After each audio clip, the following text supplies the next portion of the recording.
بلاول میں سمجھتا ہوں کبھی کبھی تو بالکل وہ بچگانا کرتے ہیں اور باتیں بھی کرتے ہیں، لیکن کسی حد تک میں سمجھتا ہوں کہ مریم نواز شریف صاحبہ کی نسبت ان کی تقاریر تھیں یا ان کی باتیں تھیں، وہ کسی حد تک پولیٹیکل جو ہے وہ اپنا ہر شخص جو ہے، ہر لیڈر جو ہے وہ پولیٹیکل گیم کھیلتا ہے اور پوائنٹ سکورنگ کرتا ہے، تو لیکن جس طرح مریم نواز شریف صاحبہ نے عمران خان پر الزامات لگائے کہ کشمیر کا صدر کر دیا اور کشمیر کو پاکستان کا صوبہ بنانا چاہتے ہیں، میرے خیال میں انٹرنیشنلی یہ ہمارے لیے جو ہے نا وہ بہت ہی نقصان دہ ہے۔ میں عمران خان صاحب کا شکریہ ادا کرتا ہوں کہ آخری چند دنوں میں انہوں نے آزاد کشمیر میں جلسہ کر کے عوام پہ واضح کر دیا۔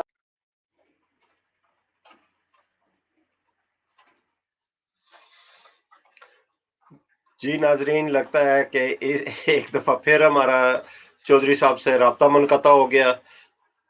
آپ کا اس پروگرام کو لائیو دیکھنے کا بہت شکریہ۔ اب ہم چاہیں گے کہ جب آپ اس پروگرام کو فیس بک اور یوٹیوب پہ دیکھیں تو آپ کے کمنٹس جو ہیں وہ ہماری ہمت افزائی کے لیے ہوں گے، اچھے یا برا، کوئی بھی جس طرح ہم نے یہ پروگرام پیش کیا، اگر آپ سمجھتے ہیں کہ اچھا ہے یا اس کو امپروو کیا جا سکتا ہے تو آپ ہمیں ان کمنٹ سے آگاہ کریں۔ آپ کی رائے جو ہے وہ ہمیشہ صحافت میں صحافی کے لیے اس کے دیکھنے سننے والوں کی رائے بہت امپورٹنٹ ہوتی ہے۔ تو اسی اس کے ساتھ، کیونکہ چودھری صاحب سے بھی ہمارا رابطہ منقطع ہو گیا، پیٹر برا اور لندن کا موسم اس وقت بہت ہی دھڑلے دار قسم کی بارش ہو رہی ہے اور اس وجہ سے جو ہے انٹرنیٹ کے کچھ مسائل ہو رہے ہیں۔ تو جمیل مناس کو لندن اسٹوڈیو سے اجازت دیجیے، انشاءاللہ جب کشمیر کے حوالے سے پورے رزلٹ آ جائیں گے تو کل شام کو ہم آپ کے ساتھ ایک اور پروگرام لے کے آئیں گے ڈیفرنٹ مہمانوں کے ساتھ۔ اس وقت تک کے لیے لندن اسٹوڈیو سے انگو پاک کے لیے جمیل مناس کو اجازت دیجیے۔ اللہ حافظ۔